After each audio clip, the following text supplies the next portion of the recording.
রাজ্জাক কবরী ছিল এবং এরপরে আমি কোনো জুটি পাইনি। কিছুটা বাদাম আর পপকর্ন না খেলে ছবি দেখা হয় না। এখন তো হলে গিয়ে সিনেমা দেখাটা কম হয়, হলে গিয়ে সিনেমা দেখাটা আনন্দটাই আলাদা। ওটা যে আজকে আসছি এবং এর সাথে অনেকের সাথে দেখা হচ্ছে, এটা একটা ব্যাপার। আর কিছুটা বাদাম আর পপকর্ন না খেলে ছবি দেখা হয় না, তো সেটাও আমরা আজকে করব। তো আমি মনে করি যে হলে গিয়ে ছবি দেখা হয়েছে অনেক দিন আগে। রেহানা মরিয়ম নূরটা আমি দেখেছিলাম, আর এর মধ্যে কাছাকাছি সময় তেমন দেখিনি। আগে বেশি যেতাম। আমি মনে করি একদম আমরা ছোটোবেলায় যেগুলো দেখেছি, সুতরাংয়ের মতো ছবি, ওই সুতরাং সিনেমাটা সুভাষ দত্তের যে ছবিটা ছিল, ওরকম ছবি মানে চিন্তা, এমনকি অভিনয়, এগুলো কিন্তু এখন পাওয়া যায় না। তারপর আমরা পরবর্তীকালে আরও অনেকগুলো রূপকথার গল্প, তারপর সামাজিক গল্প, এগুলো আমরা দেখেছি এবং সমাজের একটা চিত্র ফুটে তুলতে দেখেছি। শাবানার অনেকগুলো ছবি আছে। মানে আমি অন্য দেশের সিনেমার কথা বলছি না, আমি বাংলাদেশের সিনেমা অনেক উন্নত মানের ছিল। সাথে গানের সাথে শিল্পীর কণ্ঠের সাথে নায়িকার ভঙ্গি, এই মিলানোটা এখন আমি পাই না। তো এটা আমার মনে হয় যে এখন হারিয়ে যাচ্ছে।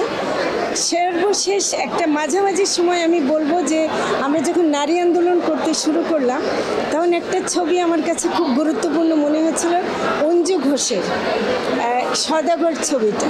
দেখা গেল যে অঞ্জু ঘোষ এমন একটা মেয়ে যে মারপিট করে, ডিসিং করছে, কিন্তু ছবিটা পুরুষতন্ত্রের কবলে পড়ে শেষ হলো অঞ্জু ঘোষকে যখন ভিলেনটা এসে মারপিট করলো, নায়ক এসে তাকে উদ্ধার করলো এবং নায়কের সাথে একটা বধূ বেশে শেষ হলো। এটা হলো আমাদের দেশের পুরুষতন্ত্রে মানে কিভাবে শেষ পর্যন্ত ধ্বংস করে দেয়। অথচ অঞ্জু ঘোষের এই অভিনয় এবং এই ছবিটা করার মধ্যে একটা বড় সাহসের পরিচয় ছিল। এরকম সাহস কিন্তু অনেক ছবিতে দেখা যায় না। তো আমি এরকম ছবিগুলো পছন্দ করি, যেগুলো মানে চিরাচরিত নিয়মের বাইরে।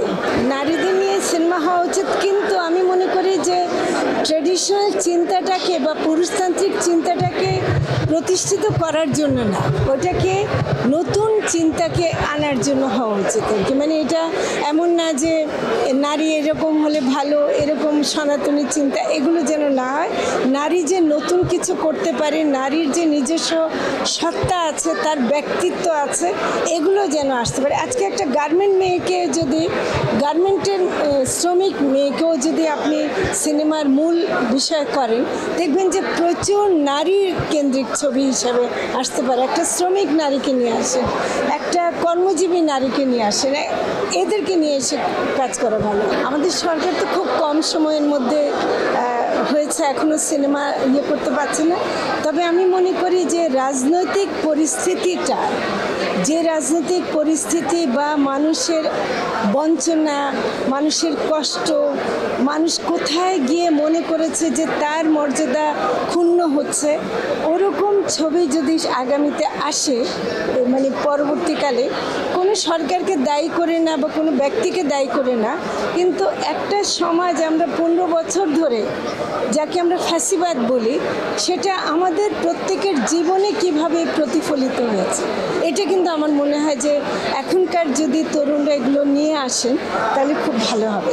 আর আমি মনে করি যে আরেকটা আসা উচিত যে মেয়েদের অবস্থাটা, আমরা যে মেয়েরা যে অনেক কিছু করলাম, জুলাইয়ের অভ্যুত্থানে মেয়েরা যে সামনে আসলো, পরে কেন হারিয়ে গেল, এগুলোও কিন্তু সিনেমাতে চলে আসা।